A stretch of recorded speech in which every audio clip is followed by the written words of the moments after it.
Hello everyone, this is Venom Geek Media here, and we're back with another Trek discussion video. I thought we could do another one and sort of tie everyone over for the next episode of Wings. It is coming, or has been released. I'm currently working on it at the moment, but one of the two videos may go up. Anyway, we're doing a discussion today, and the topic is fighters in Trek, starfighters in Star Trek. Which is a very odd topic, and it's kind of touched on, but not very frequently. It's one of those things that, like, I think we know it needs to be discussed, and we need to think about it, but no one's really discussed it in any depth.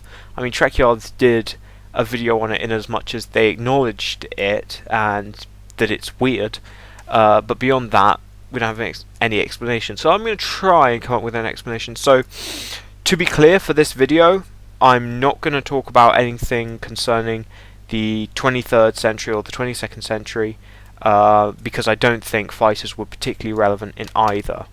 Earth was a nascent power in the 22nd century, so not really worth discussing, and you could only really get to warp if you had proper sized ship.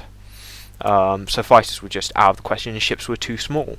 And then by the 23rd century, okay, maybe ships are big enough to carry fighters, but the impression I got from watching the original series is that the Starfleet and the Federation is spread across a very large area of space, and Starfleet is quite small and doesn't have a huge number of ships. So having fighters, you're never going to really bring enough, particularly when any engagements that might happen are probably just going to be with a handful of ships, rather than what we get in the Dominion War, which is huge engagements involving a large number of ships. So that brings us to the 24th century, and that's where we see on screen fighters being used in the Dominion War. Now, I've heard some people compare it to, like, basically it's a suicide mission. To be in control of one of these fighters, you're going to get blown up. I'm going to dispute that, but first, before we get on to discussing that, we're going to look at where fighters come from. Why do they start being a thing in the 24th century? Also, for starters, you've got a huge abundance of resources with replication technology. You've got a huge abundance of civilians, now far out from core Federation territory, which is then you have a lot more civilian ships because civilians need to move. Unlike in the 23rd century, where there wasn't such a spread of civilians across the galaxy or across the quadrant. But so the first ship we really come to in discussing this is the Maquis Raider, which is 60 meters in length. Now, that's quite big for a fighter, but bear in mind it's a refitted civilian ship. It's a refitted freighter. So the fact that it's 60 meters doesn't really bother me. And compare that to most starships, it's pretty small. I think another thing that really changed in the 24th century is the weapon power. I think weapon yields went up. Okay, they're using the same weapons, but it's like if you look in modern militaries, right, the caliber of tank guns that are in use now compared to in the Second World War have dramatically shot up, and tanks are relatively the same and have either similar speeds or better speeds than they did in the Second World War. Most modern tanks have a 120mm gun, whereas with most tanks of the Second World War, it was certainly never more than the sort of 70 to 80mm gun. So even though outwardly weapons haven't changed, they're still cannons. The way the actual power has gone up. So I think that's worth bearing in mind in the 24th century, that weapons are much more powerful than they are in the 23rd century. So that makes fighters more viable, as well as being able to have micro-reactors. That's probably a big jump as well.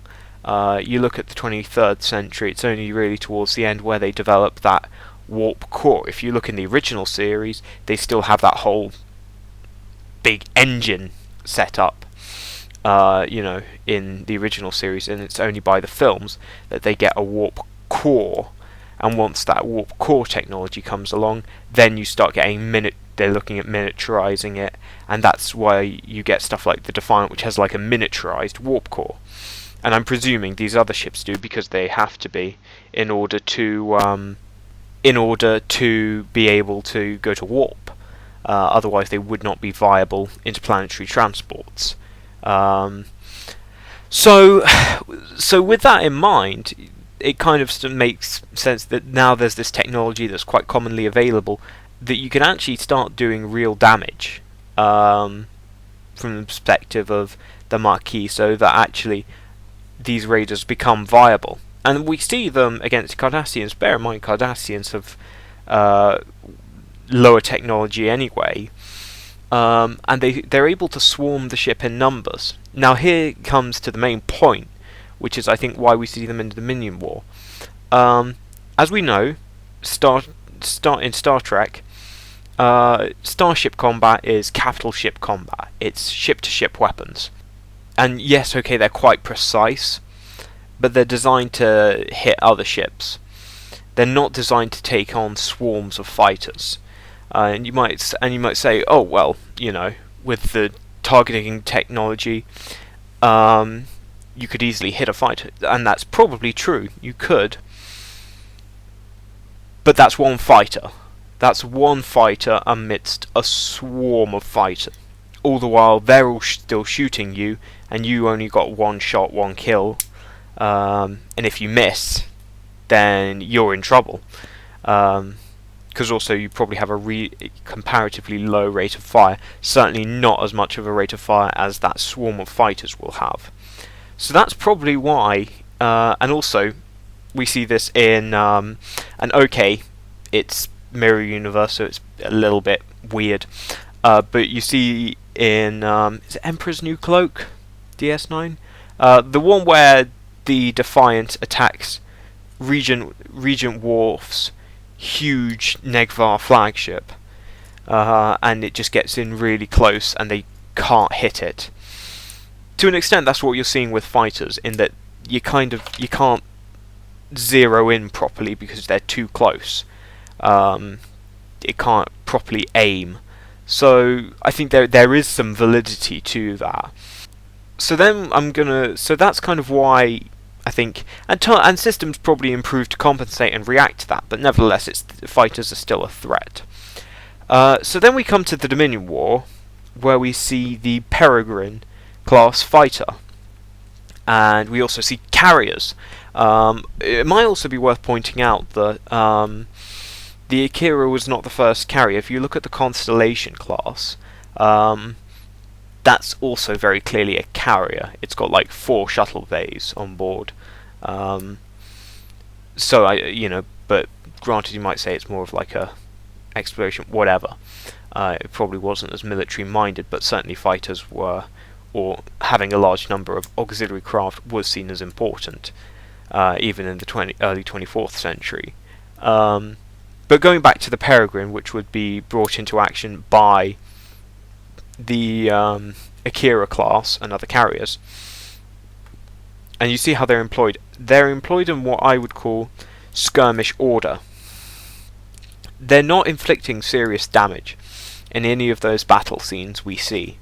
What they are is basically my equivalency, my kind of point of comparison is skirmishers as used in like the Napoleonic Wars particularly, and maybe the American Civil War. I don't know so much about that. I know about Napoleonic Wars, and in that you have the skirmishers who, instead of marching in close order where they could get accurate combined firepower, they attack in very open order. It's generally moving in pairs, and one shoots while the other reloads. it's like that. But with them, they didn't inflict much damage on their enemies, you can imagine. What they did do was distract, and that's what these Federation fighters are doing. They are distracting, they are screening. It's also worth pointing out that it's kind of a reaction to the Jem'hadar fighter. They want something of that size, but they don't have stuff like the Defiant immediately to hand. Because constructing something like a Federation equivalent of a Jem'hadar fighter, which are quite powerful ships. They're more powerful than a Klingon bird of prey, less powerful than a Defiant, unless those but then obviously plot armor happens. These are quite good, not necessarily Jem'hadar fighters, although they probably could annoy a Jem'hadar fighter. They're more designed to get those big ships, particularly Cardassian Galors, Dominion battle cruisers. And I'll also point out again, actually, on the Galor, if you look at the Cardassian Galor, it has at least 3 shuttle bays, or shuttle bay doors, on the lower half of its hull. The Keldon, that then increases it to it's got 4 on that upper pod. So those are actually in use as, again, I don't know if I'd maybe argue that the Keldon was a carrier. I don't know how many fighters they could really carry in a Galor. But like I say, it's that whole idea of actually screening the enemy. And then, so we get back to, well, isn't this just a suicide mission? Who on earth would sign up to this?